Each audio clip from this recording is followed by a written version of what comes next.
to smash the Quran with a press. They considered that it was haram to take the Quran and smash it like that. That it should be written with a pen, and that Allah created with the pen. So they were looking from a qualitative perspective, not from a quantitative perspective.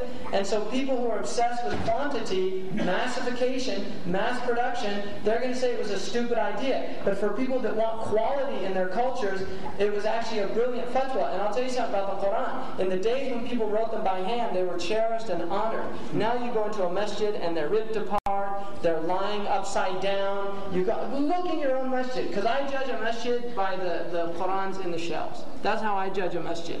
The first thing I look at when I go to a masjid, I look at those Qurans, and a lot of times I'll end up just straightening them out myself. There's no adab towards the Quran. It's just shocking that Muslims have that. It's a book that people died for, and now it's just treated like any other book, which is a result of massification, mass production. Could you please explain the sign of Yajuj and Majuj? Are they thought to be Mongolians or Turks? And so there was a point that some people thought they were Turks, and Turks became Muslim.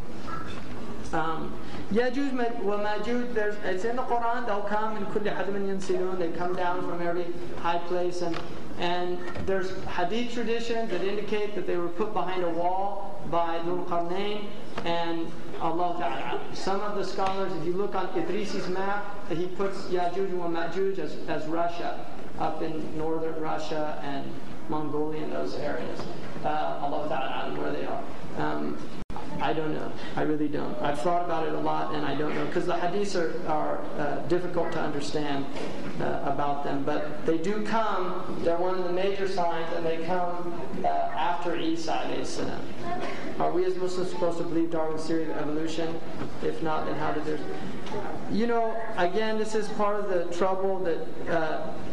of the crises of knowledge in the Muslim Ummah. Evolution, as it's taught, I would say as it's taught, is kufr. Because it teaches random mutation, it teaches that there's experiments by nature, and nature makes mistakes and keeps making mistakes till it gets it right, and then that right thing is a strong gene that's transmitted. And that if you study evolution, it's very much against the way Muslims view the world. That does not mean that we don't. Microevolution, what they call microevolution, is an observable fact in nature. Things do evolve according to their ecological niches. I mean, you can't deny that as a process. But to say that there are transitional species and these things, none of the fossil records have ever. It's all conjecture. And now they found bipedal men that precede, Australopithecus or whatever. I mean, they're very confused in their own science. If you look at the book called Darwin's Black Box by Behe, it's a very interesting critique by a biochemist about it from the cell's point of view. Could you please explain the idea of Mahdi? Is it in the prophetic tradition? Some Muslims did deny the Mahdi. Ibn Khaldun denied it, but really it's mutawatir ma'nawi. There's two types of mutawatir. Mutawatir is where there's so many transmissions that it's impossible to be alive. You have mutawatir lafzi and ma'nawi. Lafzi is when you have, it comes in the same sila or the same utterance every time. Like, من كذب علي متعمدا فليتبوأ مقعده من النار. That hadith, whoever lies purposely on me, let him take his place in the fire, is mutawatir lafzi. It's been transmitted in the same way by just countless numbers, over 50 Sahaba. And so, the ma'nawi means the meaning. And what the ulama have a qaida about the hadith of the Mahdi, صحيحه غير صريح وصريحه غير صحيح. When it's clearly about the Mahdi, there's usually some criticism about the chain.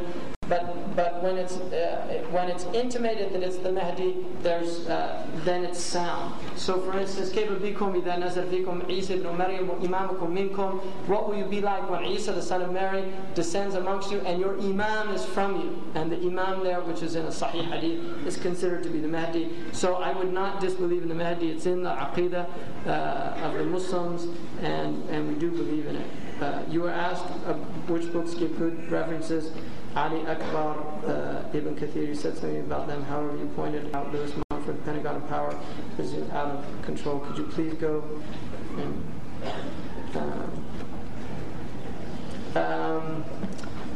there are books about the Dajjal written by Muslims. Ali Akbar, I read his book, and I think there's some really useful things in there. But again, there's always going to be problems, including with my own understanding. And somebody can criticize my understanding, so I don't really want to go into critical analysis of it. Ibn Kathir's book is very strong, sound hadith. They're difficult to understand, the hadith of the end of time, which is why in the hadith it said, if it gets too confusing, then just know that your Lord doesn't have one eye.